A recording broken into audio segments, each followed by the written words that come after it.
What's up, guys? I know it's been a while and I'm excited to be back. I'm going to bring you a review of some amazing moon shoes. Over here we have the sample prototype that was uncovered in Bill Bowerman's yard, but I was really inspired to do this video because of these two pickups right here.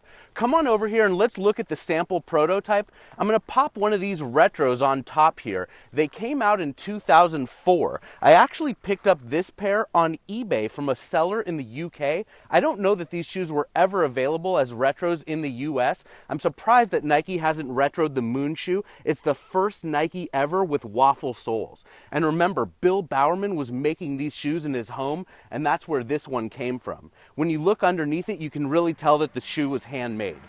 These shoes were being made by Bowerman in 1971, and he was inspired by man walking on the moon in 1969, just a couple years earlier.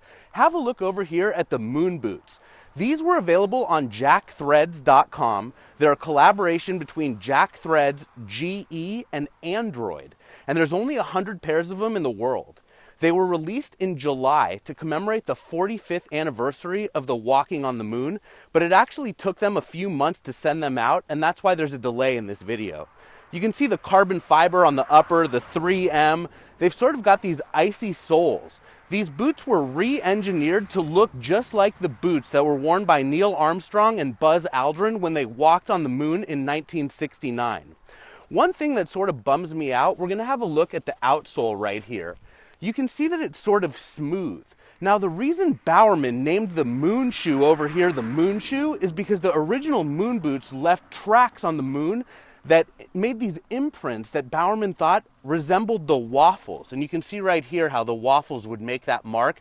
But you can see this re-engineered moon boot. They didn't really do those perfect touches on the outsole. I wish that it had tread that would have marked up the ground. Anyway, there's only 100 pairs of these. They sold out right away. They were $196.90 to commemorate 1969. Let's have a look at the Lunar 90. Nike also commemorated the 45th anniversary of the walking on the moon with this pair of Lunar 90 Air Max SPs.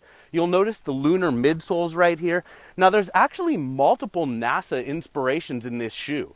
First and foremost is Nike Air, which the idea came about from an engineer at NASA named Frank Rudy. And then you've got the Lunar Lawn midsoles, which is a material used by NASA. And lastly, of course, the upper of the shoe is supposed to resemble the moon.